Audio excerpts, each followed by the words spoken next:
Okay, so the first thing that I'd like us to unpack is hyper independence. I'm gonna go first. Okay. I think I'm gonna need a sip of wine for this one. Because this is how you build with a man and not building a man. Thank you. Clock it. I'm a try. And I'm like, hi man, I'm hating this guy. I'm like, why aren't you working hard enough? Do this and I'm like, this is not what I want. Like you share like similar dreams with, you know? Yeah. Because you cannot do things alone. You were asking me, oh, so how often do you see the lions? Do you play with the lions? Animals, this is furry, this. One thing I love about you is the fact that you're such a forward. I never told you to be my first American boyfriend. I was head over heels in love with this guy. And the funny thing is, we did mostly long distance, but I waited. And I love you.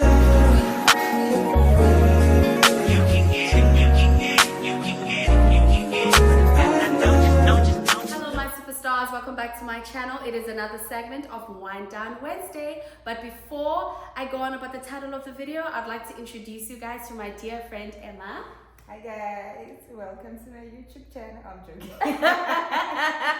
We love that for us. We love that for us. We have another superstar in the building. So today we are talking about letting go of the strong black independent woman stereotype. We're also going to be touching on life abroad as well as healing and how to level up and elevate yourself to be the best version you can be. So stay tuned for the tea because it's about to get juicy. So for the segment of this Wind Down Wednesday, we are having the La Crema, which is a Chardonnay. And you know we're Chardonnay girlies in summer. It's all about white wine. So let's get started. Okay, so the first thing that I'd like us to unpack is hyper independence. I'm gonna go first. Okay. I think I'm gonna need a sip of wine for this one. Okay, so hyper independence, it's where obviously as adults, we are being trained from a young age to be independent adults. But hyper independence is a wound that comes from being constantly disappointed somewhere along your life. Mm-hmm. It could be in your childhood, maybe your parents are not reliable, mm-hmm. or it could even be in your adolescence when you were a teenager where you couldn't just find people to trust and rely on. Yeah. Ooh, this one hits home. This one hits home. I started being hyper independent when I had to go to grade 8 in school. It got to a point where I wanted to go to a particular type of school and my mother wanted me to go to a different school. Right. So I forced going to that school because I knew it was going to be better for me, better for my future, and it was a good school. I ended up being the one that's following up. Imagine I was like, what, 14 going on 15, a grade 8 or 15 going on 16. I'm not quite sure how young I was, but I was the one who went to go register to school. I was the one who was showing up for me. In fact, the secretary at my high school was so impressed about how I'm following up with my own education at that age. Wow. That anyway, I ended up getting enrolled. But for me, even now that I think about it, I'm still triggered because I'm like, even from that age, I knew at the back of my mind that if I want anything to happen, I need to make it happen. For yourself. For myself. Until this day, it shows up in relationships. Like, as much as I want a provider, I want a man who's going to lead me, subconsciously, I attract men that are men. Clock it. I'm and I'm like, hi man, I'm hating this guy. I'm like, why aren't you working hard enough? Do this and I'm like, this is not what I want. I want to be soft. You know, I want to be feminine and I want to be led and I would love to submit, but like I haven't met anyone worth submitting to. Tell me about happy independence. For me personally, okay, my childhood, shame, I don't wanna lie, it was fine. But growing up, because I'm sorry if my cousins see this, some of them, they lost their parents at a very young age. Yeah. So when people lose their parents at a young age, they tend to grow up with so much anger, so much jealousy. Yeah. So for me, it was so difficult because I couldn't trust anyone. Mm-hmm. So I was like, I need to prove myself because I know what I want in life. So it's been friends, it's been family members, it's been hard. It's been hard. I can relate on that. Now that you've touched on that, I also have cousins on my father's side of the family that I grew up with, and I was kind of like looking up to because they were like older than me, 2 years older than me, 1 year older than me, because I don't have sisters. Yeah, me too. I envisioned them as my sisters and I loved them that way. Boy, was I disappointed. Plus, like we said, we attract broken men. Yeah. I mean, I personally call them projects because you have to train them. I would say, this is what you know what, it's just too much. It is. It's too much with these guys. I want a man that can lead, then I can submit. Like, I know what I want in life. Like, I cannot just accept a man just to be in a relationship for what? Yeah. If you are not willing to compromise for us to teach each other, then you're not for me. Exactly. You and then are not for me. I so agree with that. And moving on with, continuing rather, with the whole sisterhood thing, you know, I've noticed that I actually had a childhood trauma that I was carrying out into my adulthood. And I think I actually realized that like a couple of weeks ago. It showed up in my friendships. It got to a point where I saw that I was people pleasing.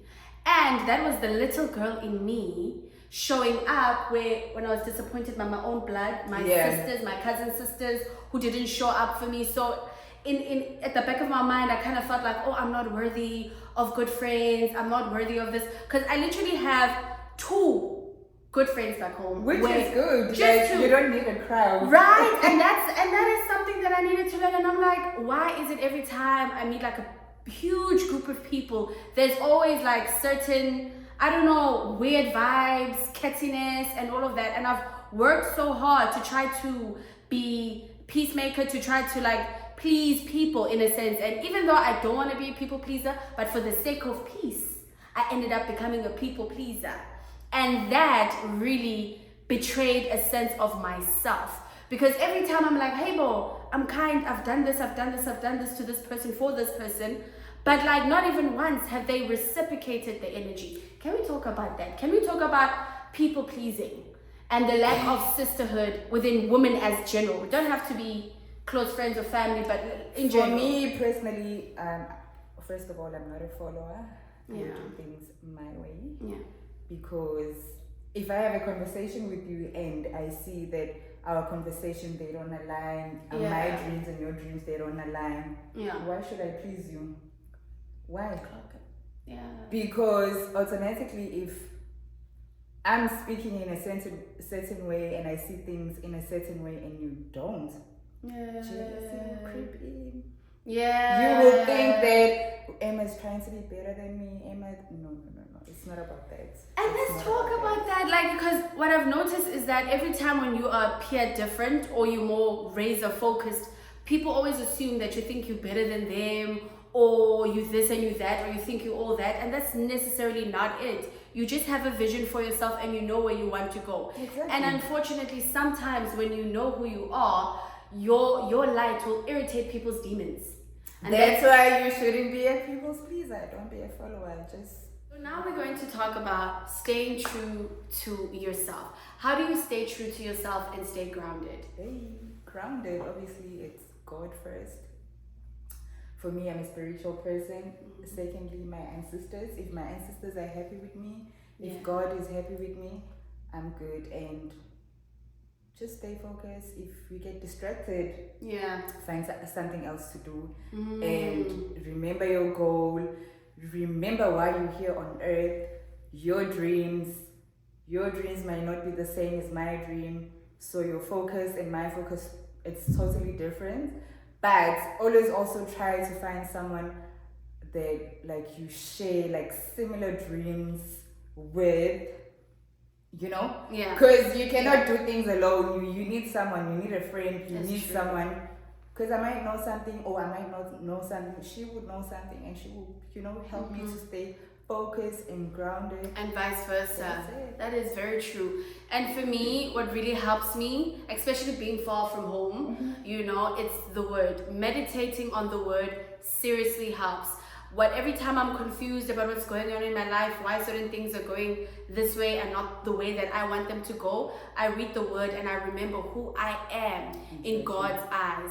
that keeps me grounded and that keeps me staying true to myself. You know what I think you should get? Yeah. It's called, I don't know if I'm saying it right, but I Yeah. have one. It's called like Woman Daily Devotions. Mm. That's where you can read what God or whoever is passing the message to, because it could be anyone. It could be your angels, it could be your ancestors. Yeah. Just read your daily devotion. Yeah. It will guide you and will keep you focused. It will cut off all the noise around you. I love that. I love that. Lastly, what I like about it, like it goes with the calendar of the year. Okay. So each, let's say today is Thursday, May 1st, read what it says for today. It has a date, it's dated. Yeah, that definitely does help. Okay, so now, this is what I'm really excited about, which is part of the title of this video. Let's talk about the strong Black independent woman stereotype. Let's talk about it because this narrative needs to die. It's very detrimental. Especially my culture, you guys. Oh my god. God. For me, I know I irritate the shit out of them because I've always been independent. I had my first job. I think I was right after high school. We actually have so much in common. I also worked right after high school. Right after high school. You gotta get a job. Exactly, because for me, I had my parents, but I always had this thing that I want to do things my way with my own money without anyone telling me anything. Yes, queen. For me, you know what? For me, the strong Black independent woman stereotype, I hate it because it's very detrimental, very, very detrimental to a Black woman. We expected at work to show up as strong, as rigid, as do this as robots, to a point where we're not even, I swear, Chobi, to a point where we're not even seen as human beings.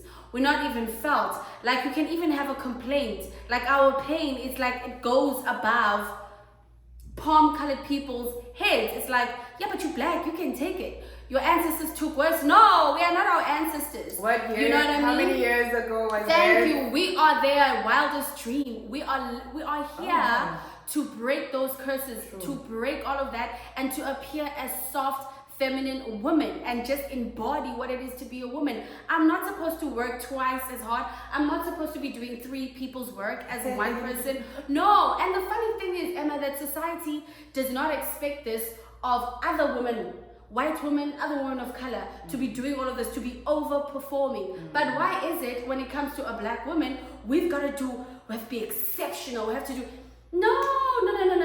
We need to think forward as a society and stop putting so much unrealistic pressure on Black women. In fact, this is why our Black men, most of them are so feminine. Let's talk about that. We need to talk about that. Listen, I've met so many Black feminine men in my life. They want to be taken care of. Like what? Oh my God, child. We need to top out the glasses for this one. And here's the thing. I'm gonna tell you, cheers, my love. I need to tell you guys something about men, especially why we need to break this narrative of being the Black, strong, independent woman. Men see your worth the moment they lay their eyes on you. They see your worth. The moment you start opening your mouth, they see you. This one is this one. They make us they project. Exactly. And for them to achieve whatever they want. I love how she simplified what I was about to say, because they see your stars, they see what you carry. And if you're not careful in relationships, men can siphon your energy to elevate them. Have you noticed? Have you noticed how Imdada will come into your life and he's okay, he's a work in progress. He's a work in progress, and you're like, come on, this man has potential. Yeah. Stop that shit. I've done it. Don't do it. You're like, hey man, this man, he has potential, whatever, I can work with him. And then you start being Bob the Builder. Let me tell you about my story. Like, I don't care. I'm gonna share it. I don't care. I met this guy and things were fine. He said, the first thing he suggested, change your car, do this, I'll buy you a car. Just ask me who ended up buying the car. Me. My daughter. He bought the car, but who was paying for the car? Me. Yeah, Me. Because he created this picture that he was not. He came across as a very stable guy, only to find out that that's how he lives. Like, he lives off women. He would make this woman take loan. He would make this woman take loan. And it's so sad because people don't believe us when we share our stories. That's another thing. They don't believe us. Let me say you meet this guy. Yeah. And I try to tell you, this guy is like, you won't believe me. Exactly. Until you're in that situation. Because I had a girl that was calling me non-stop, telling me about this guy. To me, the story didn't add up because the guy was driving a very expensive car. Only to find out that the girl bought the car. I'm not even laughing at that. I'm gonna also share about my story. I was dating this guy, right? In fact, this is how I started dating this guy. I saw his, this is back home. Yeah. I saw his post on Facebook, and he seemed like he was like a man who's focused, you know, who's about that life, who wants A, B, and C, and who's a businessman, you know? Yeah. And I'm like, okay, this man has a vision. And that's the thing about me. That's what I've noticed, is that I fall for the vision. Me too. I'm done with that vision. I'm not falling for the vision anymore. I'm falling for action. I'm falling for results at my big age. But Chomi, I fell for the vision, and I was like, oh, okay. Oh, guy has business concepts. He's getting together with his friends with business ideas. Uchi. All to find out.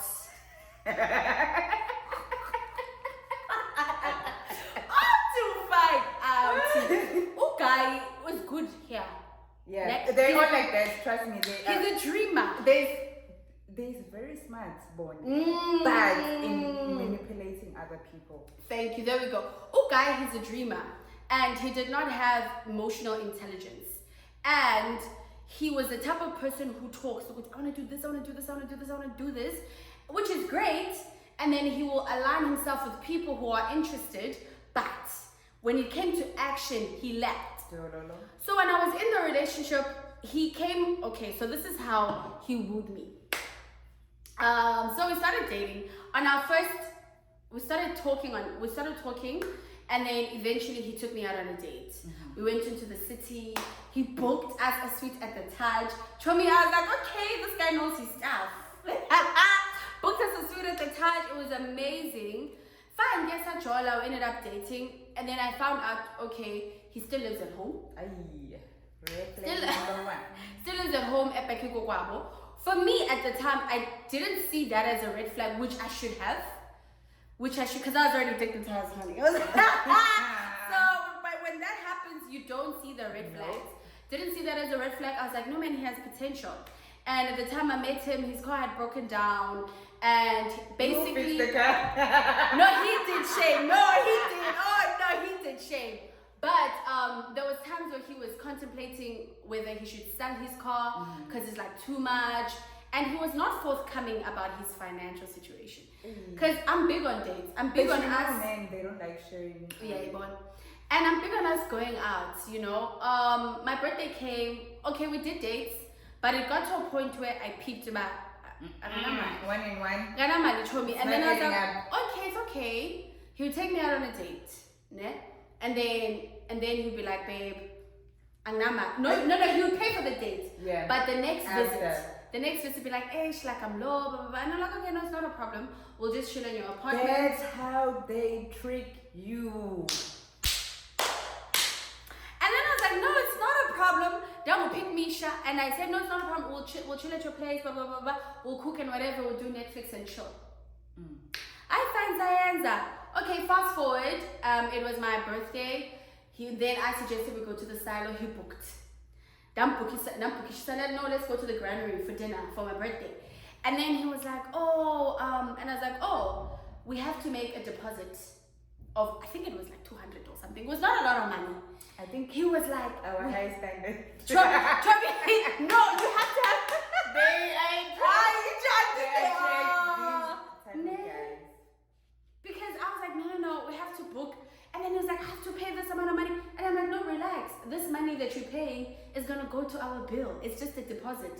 Seller's not going to take the money. When our bill comes, we told them we paid in advance. It will minus the money that we paid before we get there. And then I was like, why is he uncomfortable? Isn't he not used to like 5-star places? Because the way his profile looked and his social media seemed like he was used to such things. Yeah, but I had no problem. I would go shame. The birthday was beautiful, and then the bill comes. He signed a bill, even though I go to Uzalpok. Signed a bill, and then I tipped the guy 100 rand. I think the bill was like, how much was the bill? I think the bill was like 500, 700, or 800. I tipped him 100 rand. And if you know hospitality, 100 rand, if it's 800, it's supposed to be 100 rand. Because the 10% would be 80 rands. Yeah. But you don't want to be the cheapskate when you're in a 5-star, especially when you're black. Because they're already judging you, go to black people don't tip. So, so if it's 800 to 1,000, 10% would be the 100 rand. So that's hospitality standard. So I'm not okay 100 rand. And then the guy was like, 100 rand as a tip. And then and he had no option but to pay for it. But then again, his birthday came along, I took him out. And I was like, it's all about reciprocating because we're in a relationship. So let me get to the point why I saw this relationship is not going anywhere. So Jiggy, guy isn't it? Guy, he says it. Guy wanted to sell his car, which I told him, don't sell your car.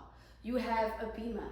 You've worked so hard to maintain this car. You've got this car's under your name. Why are you going to selling this car so that you can start over? No, don't sell your car. And then he was like, okay. And I was like, rather take your time, fix your car. Even if it takes you a year to buy the parts, you're not going to refinance a new car. Yeah. So really, he took my advice and he kept his car. His car worked. Unfortunately, it only worked for a while because the motherboard was affected by water. But fine, never mind. So guy had this company that he wanted to start. Company, and then I was like, okay, I want to invest. I was so invested in this relationship. I was like, I want to invest in this company. However, you and I, we need to sit down.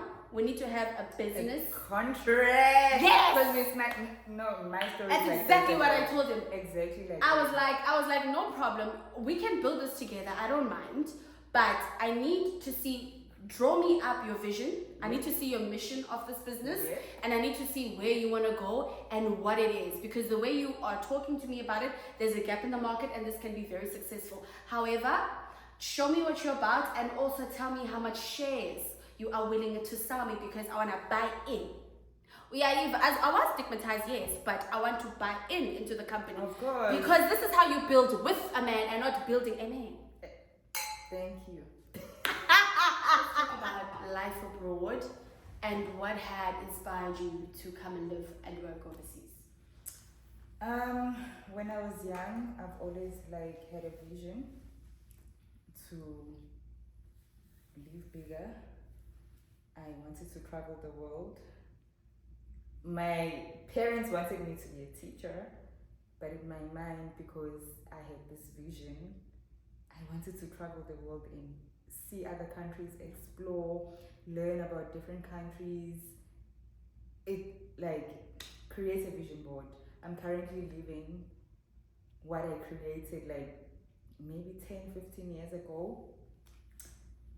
I mean, it's difficult living here because it does mess up with your mental health, especially if you are missing people back at home, like my son. I miss my son. like crazy. And the work we do, the people we meet here. I mean, other people think we are living we might be living the life, because sometimes when God answers your prayers, you don't really see that you are currently living what you've prayed for before. And I don't wanna lie, sometimes the mental health, it's an issue, and if you come across or you meet individuals or people that are a certain way, it makes your mental health even more bad. What you can do to work on that, just work out. Go to the gym. Go to the gym. Oh yeah, that really does help. Okay, so for me, what inspired me to come? Your tribute was love. I am such a hopeless romantic. Okay, so let me bring it back, man. Let me take it back. I've always been storyteller since I was a young age. I remember you told me. I told you, right? I have an older brother, but I grew up like an only child because my grandfather raised my brother. Yeah. And then I was like The only girl. Yeah, I was the only girl, right? So during my childhood, I We was have a similar story. during my childhood, I would always be like, I remember when I was in my great grandmother's house and my grandmother's house who passed on. At the time, my father, took over the house, inherited the house. So it's like a big 8-bedroom house. So I was always alone. My dad and my stepmom at the time were always, because she had a business, a very focused woman, they were always like pushing the business and stuff. If I was not at school, I'd be home alone, they would come home late. So I had so much time to myself that I had like this imagination. Yes. I always imagine. Right? As You big have as to a kid. imagine yourself. Like, So I always imagine myself big, like in movies and Hollywood and this and the red carpet and so that's where the dream was birthed for film. And I used to watch too much TV. Still do. Too much TV where my mom was like, hey, where are your books? My aunts and all of that. But so you know what that said to me in my subconscious? America. And I never realized that until I was a grown woman. Yeah. And then there was a time where my career back home was in a shift. I did film school, and in Cape Town, film is not that great. Yeah. And then I just went back to hotels, right? While I was working at the Silo Hotel at the waterfront, a friend of mine was working at the Grand Cafe. Yeah. And then I was supposed to go meet her there after work. The hospitality girlies. You put your outfit after work in the purse and you go and change. Just in case. One of those days. So cool, Chubby, no problem. I changed and I was wearing white. I was like, okay, we're gonna go out, we're gonna go to Coco. And my friends and I were like, Coco, there was Coco back yes, it was 2019. Oh, so it's not that far back. There was Club Coco. It was fairly maybe 3 years old. It was still very new at the time. So she was hosting there. So I was like, okay, I'm gonna go. And the students, because she was still a student at that time I was working, but when you like new to your career, you don't want to spend too much money on alcohol. Because she was like a promoter. We would get a ride, I would drink for free. All we have to do is go there, look pretty. Look, the club child will give you the alcohol, okay? So cool, no problem. So I was waiting for that, and I was sitting there because she was hosting, and she was waiting to clock out. And then I see this woman. This woman is beautiful. Look at her. And I was like, and then she had blonde hair. Oh my God, this is crazy. She had blonde hair like a blonde bob to the sides. And I was like, oh my God, I love your hair. What do you know? What's the color? She was like, oh, it's a weave. We started talking. Yeah. Cheeky. And then we talk about hair. She was like, how she's growing her hair. And then I see the accent America. Check it, clock it. See how confirmations, the dots. Connecting. Cheeky. I see this tall, beautiful man. Light-skinned guy. I barely fall for light-skinned guys. I'm light-skinned, but it's kind of boring. But light-skinned with a full beard. What data? And then I was like, oh my God, who is that? And she just looked at me, she's like, that's my eldest. I was like, oh, that's it. Yes. Funny, right? Very funny. Oh, okay. She's like, that's my eldest. That's my son. That's my eldest. I was like, oh, okay. And then that was it, right? So anyway, and then he came, he saw me, I saw him, and then he kept going up and down the stairs to get my attention. Okay. Long story short, we started dating. I don't know the story. I never told you to be my first American boyfriend. I was head over heels in love with this guy. And the funny thing is, we did mostly long distance, but I waited. And I told myself, I'm going to save up, I'm going to come and see him. I'm going to take a visa to come and see him. Yeah. He got his first credit card because he wanted to come and see me. Show me, we were... Aww. It was so cute. It was so cute because he was there on a family vacation. But long story short, it didn't work out. But now looking, oh shit, I said someone's name. I'll beep that. But now looking at it, he was sent by God to show me that leave South Africa. There's more for you out there. Go elsewhere. The relationship didn't work out, yes. But because I loved him, Yeah. I was brave enough to travel. I was brave enough to leave my family, leave my kid, leave everything that I know and come to a foreign land because of love. And I'm grateful for that meeting. Let me tell you, my Right, mistake I made. Yeah. So I came to America 2010, but I was dating someone in South Africa, and then I met a guy here in America. We were in love. Man. But then I made a stupid decision to go back home because the guy wanted to marry me. I went back home, and then a relationship didn't work out back at home. Aish. And then when I tried to contact the guy was already married. Yo, karma! Karma is one hell of a B word. Ish. But you know what? Sometimes I also feel like things that don't work out is also God's protection. Of course. Because there was I believe in that so much. There was time where Ugai, that I was in love with. At the time our relationship started getting rocky, he was depressed. Ugai comes from a success. His parents are successful. Yeah. So he is known comfort all his life. Me, I've known adversity all my life. I knew to get someone, I need to fight, I need to work, I need to prove myself. So he was the complete opposite. He knew softness. So for him, adversity showed up in the workplace for the first time in his life. So he did not know how to be seen before anything as the black man. Before you anything, you seen, oh, it was black, so some Inazela. But for me, I grew up in Cape Town. Yeah. I went to school in Cape Town. Inazelo is on the menu in Cape Town. Let's talk about it. It is. That's how it is. The racism in the Western Cape is so disgusting. It's systematic now because it's no longer legal, but let's talk about it. It really is disgusting. Now, back to Ugai. So Ugai, work stressed him out because his friends and his age mates were making it. So yeah, he was still living at home and he felt like he's not prospering and he became depressed, started drinking more. Trust me, he was not the guy that I met. But for me, I was like, no man, I just need to get through this. I just need to go. When I go to America, it's going to be fine. Yeah. Once we meet, it's going to be okay. And then I just need to breathe life, talk life into him. Kuzolunga. It did not. I mean, It did not lunga.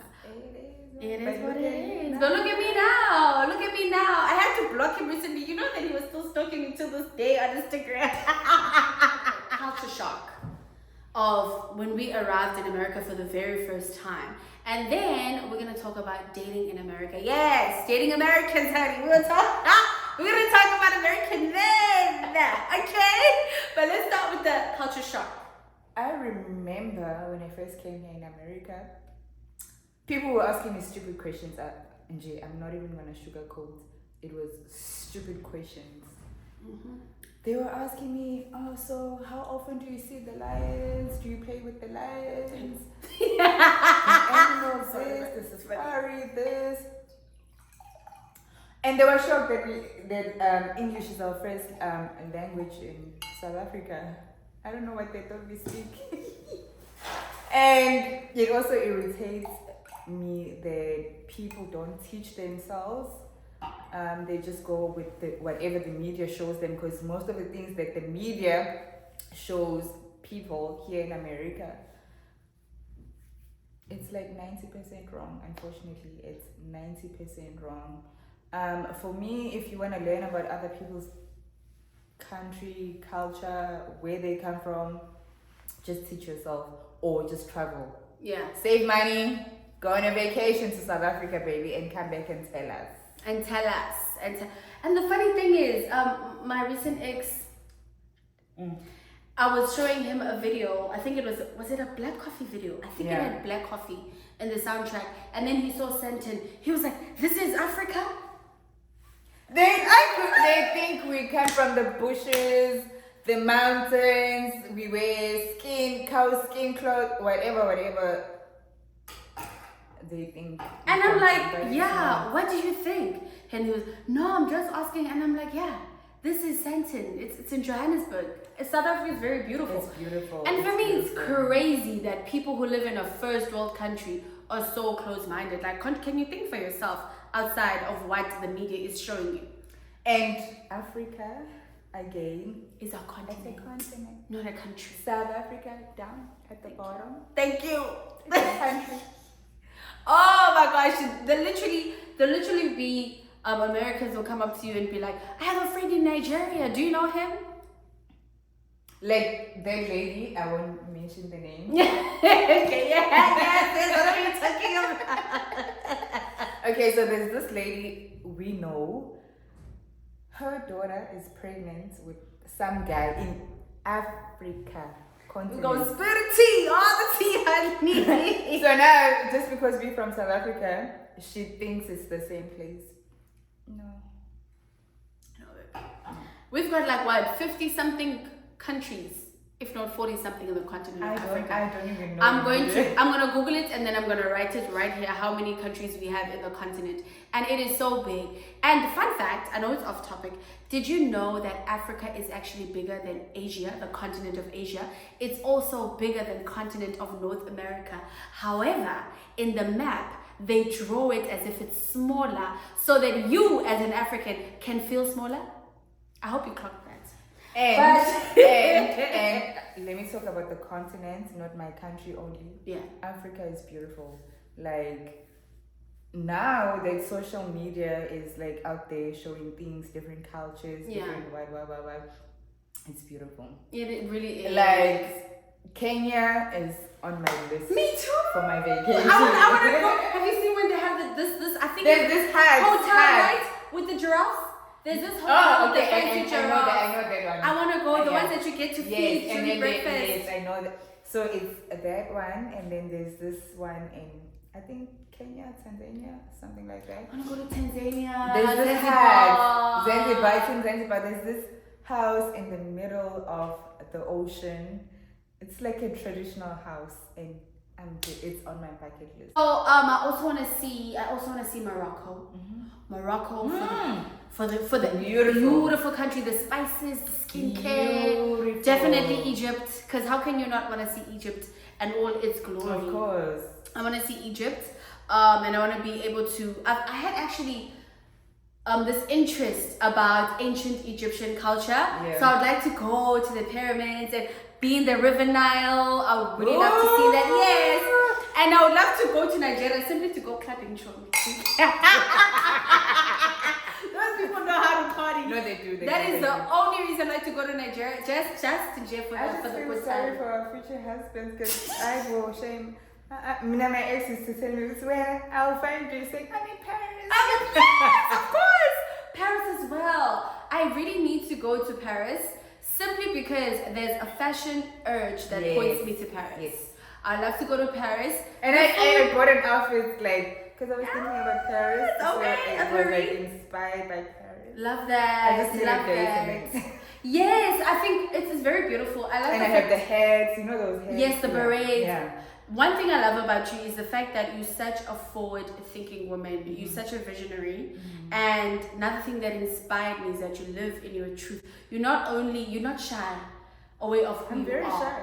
No, of who you are. Oh, of who I am now. Of who you are. For me, I've always been this person of, this is who I am, but like, how does other people perceive me? I remember on your birthday. Forget about this is when I was like, oh my god, okay, now I'm saying things that are kind of being vulnerable, but on your birthday when we went out, and I was like, oh my god, this is why I gravitate to her so much.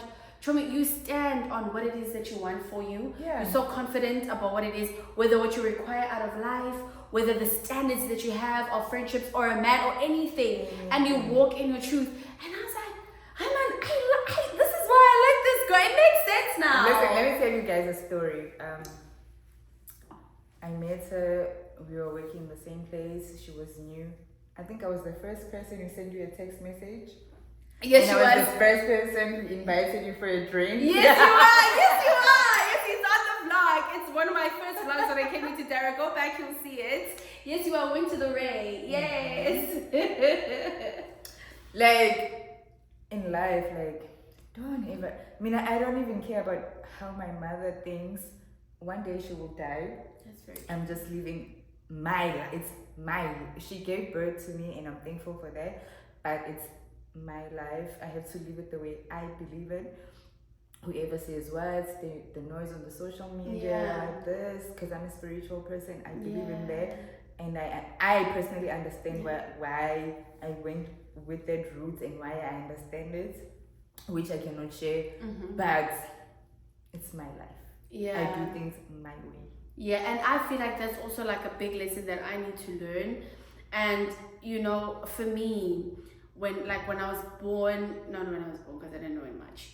When I was more conscious, and then I started to see like my mother's story and her life, I've always dreamed of giving my mother things, you know, doing this and be like, oh, I want this, I want to have this house, I want to have this car, I want to be this successful. I don't want my mother to work a day in her life anymore. And I am the type of person, I'm gonna tell you something. My mom was a domestic worker. Yeah. Both of my parents never finished high school. Yeah. But here's the tea. Here's the funny thing. And that was their life. Their life. But here's the funny thing. Both of my parents didn't finish high school, right? Cool. But my aunts and uncles on my father's side, they graduated. They got their degrees. They went and they got proper jobs. I mean, my dad's younger brother was Minister of Police, Bongani Mkongi. So for me, growing up, looking at my dad and looking at his siblings, and I was like, in life, there's a choice. Yes, you choose. In life, that was the lesson. I decided, guys, I already had the wisdom. Imagine. And I was like, in life, there's a choice. It's either you relax and nothing happens, or you challenge yourself and everything happens. Let me tell you something. These people that I've mentioned, they didn't have rich parents that gave them money to go to university. My uncles and my uncle and my aunts, my grandparents didn't take them to varsity. Yeah. Those people made it happen to go to varsity. And they inspired me to take myself. So I graduated from a trick, ne? Generational curse. Remember, my parents never finished. Yeah. So generational curse number 1, I broke it. My parents never entered the doors of a university. Generational curse number 1. My first university was CPUT and I did clothing and textile management. I hated the course, but never mind. I broke that curse. I entered, I registered, did a semester, dropped out. They never reached those altitudes. I did. And I've always been, I didn't even know it was like manifesting at that age, wanting to study film and whatever. When I was in high school, I applied to study at AFDA. And I knew my parents couldn't afford it, but I had that unshakable faith. Let me tell you. Guys, I just remembered something. Yes. Before I came here in America, like, I left home with a vision board. And I remember people used to ask me, where do you live? I never told them where I was currently living. Because in my dream, I wanted us to live in a new house where I kept telling people that we live there, when I came back to South Africa, I moved my mother because my father passed away that year. I moved my mother to where I wanted. And the car that I drove when I was there, it was the car that was on my vision board. Yes! And those are very important. Those are very important. If you go through my videos, you will see I did have a vision board for last year. I did not share my vision board for this year. I think my spirits didn't call me. No, I think we should still create one because the other day I was thinking about it. I need a vision board. You know what? Hasn't it told me? I think it also goes to the fact that a vision board doesn't have to be something that you do only in January. Yes. You can do vision board, go June, May, April, whatever. Every time you transition into the next phase of your life, you need to stay in sync. So right now, we've gone through a very turbulent time. Like it. I love the fact that you love it. Thank you. Exactly. It goes to when there's turbulence, you need to know what God is shaking up your ground so that He can. I don't know this Bible verse. It says when God is trying to elevate you, I've got goosebumps talking about this. Because when He does these things for you, there are certain people that cannot go up with you. There are certain people also said that you have to leave behind. And don't be angry at them. It's just, that's how life is. Like, life has seasons. There are seasoned people you meet. There are seasoned boyfriends you date. But when it's time for God to elevate you, you will go up with whoever that needs to go up. Yeah. The one that needs to stay behind, they will stay behind. Yeah. And we have run out of time. Thank you so much for watching all the way to the end. Do not forget to leave a comment down below and smash that subscribe button. Thank you.